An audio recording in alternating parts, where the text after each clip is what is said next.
Bonjour à tous, régulation bancaire. Et c'est ces moments qui sont parfois un petit peu tendus et dont on sait pourtant qu'ils sont la clé de la stabilité financière, la clé sur laquelle vous devez vous-même, direction financière, appuyer l'ensemble de vos actions. Invoke, justement, est au cœur de cette bataille pour la régulation financière. Je ne sais pas pourquoi je dis bataille, d'ailleurs, on dit toujours bataille, mais ça n'a pas de sens. C'est plus une réflexion, c'est plus une idée. Antoine Bourdelle, la régulation financière et la stabilité financière a fait d'énormes progrès depuis 2008. Oui, exactement. Et on l'a vu pendant la crise Covid, par exemple. Oui, encore une fois. Et en fait, si on essaie de résumer très rapidement, parce que c'est important d'avoir en tête le contexte. À fond. Quand on parle de reporting réglementaire pour le secteur financier, en fait, on parle de 3 grandes familles de données, de data, qui sont collectées par les autorités. Le premier sujet, ça va être tout ce qui est lié au reporting prudentiel. Donc justement, post-2008, ça a été un très gros sujet pour vérifier que les établissements respectent les bons ratios de liquidité, de solvabilité, les bons indicateurs clés financiers. Le deuxième sujet, c'est tout ce qui va être lié au reporting statistique.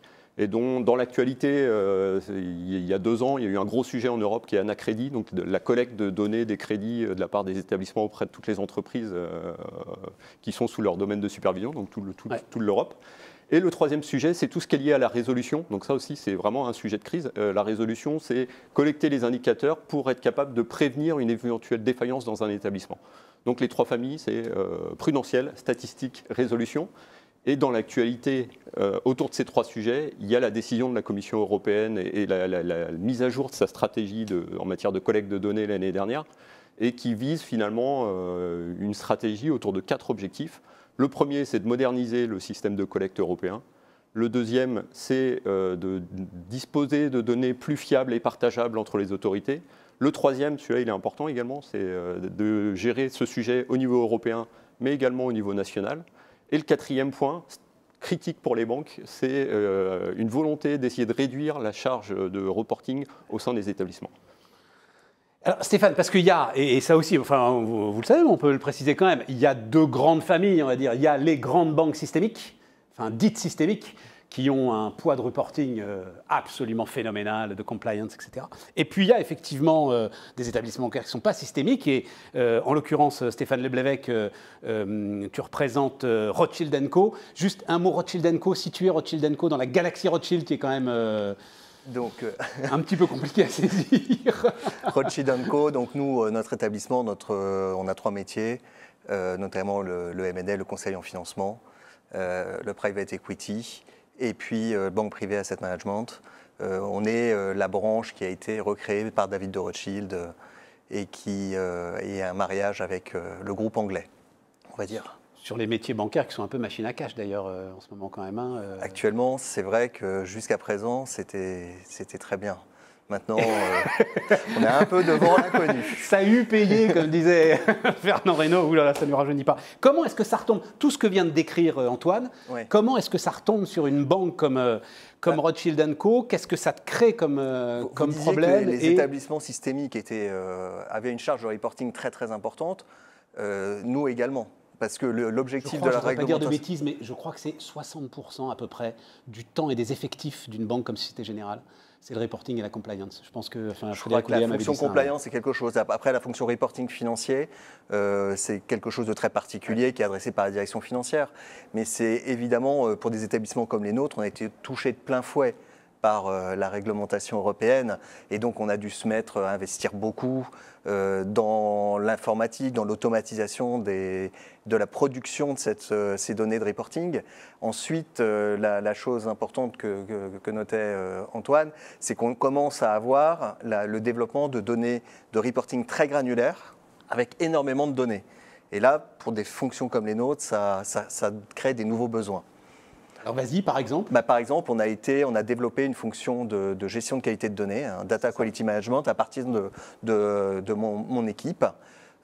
Donc là, l'objectif, c'est vraiment de limiter absolument les corrections manuelles, parce que vu qu'on a une fréquence de reporting qui est de plus en plus importante, des volumes qui sont de plus en plus importants, avec des délais qui sont de plus en plus contraints, on n'a plus le temps de faire de la correction manuelle à outrance. Donc l'idée, c'est de mettre en place un process pour corriger la donnée en amont, Ce qui est important, moi, de toute façon, c'est poussé également par la réglementation. D'abord pour les systémiques depuis quelques années, et puis maintenant, ça part vers les établissements moins importants, comme les nôtres. Ouais. Donc, on a créé cette fonction qui a vocation, dans un premier temps, évidemment, à adresser nos problématiques. On est en bout de chaîne, hein, on est de toutes les données de l'entreprise, mais qui a vocation aussi à se déployer au sein des métiers.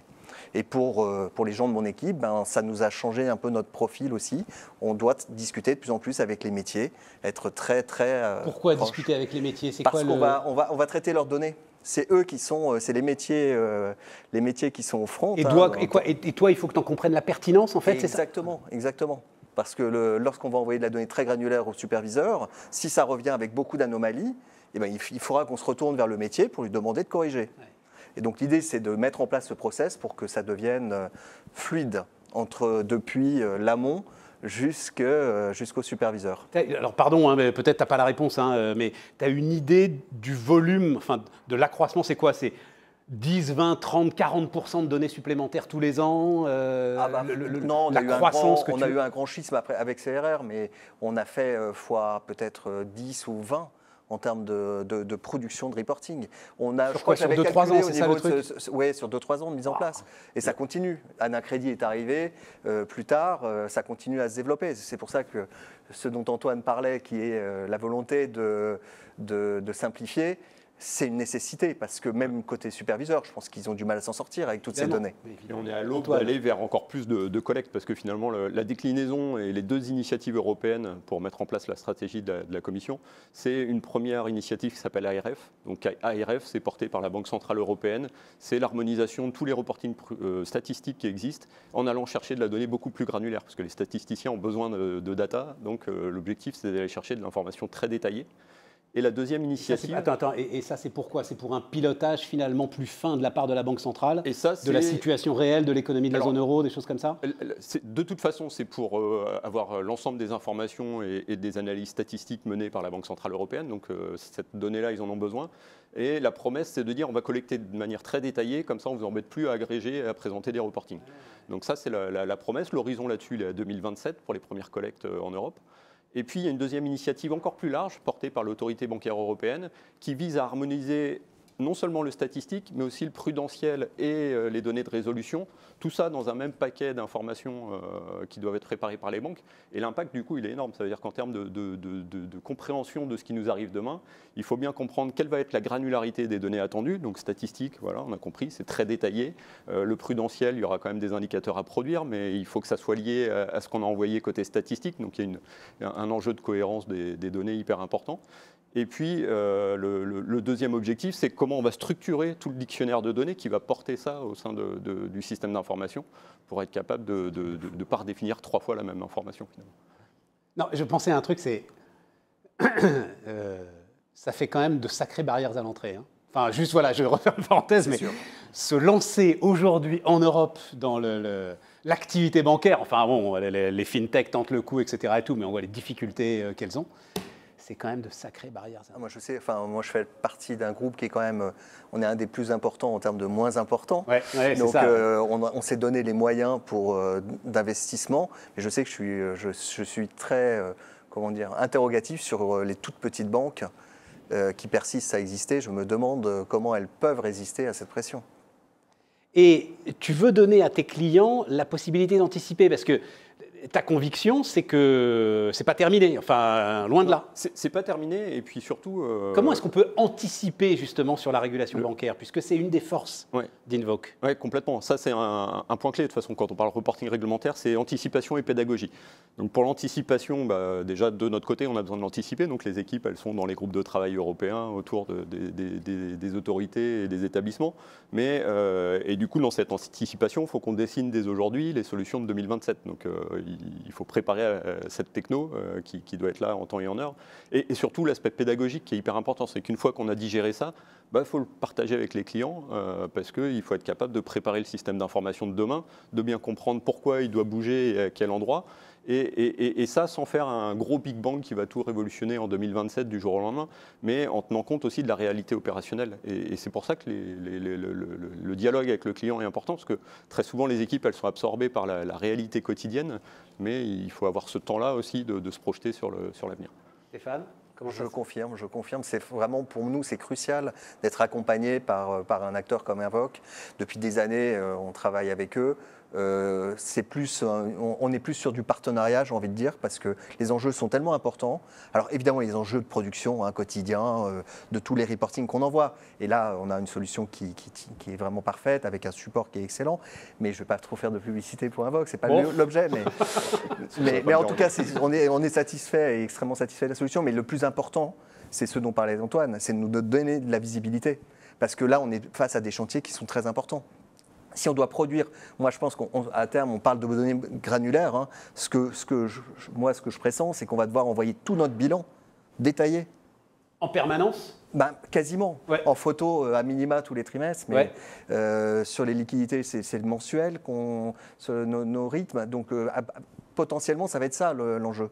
Donc avoir de la visibilité et travailler avec un acteur comme Invoke, c'est vraiment essentiel pour nous.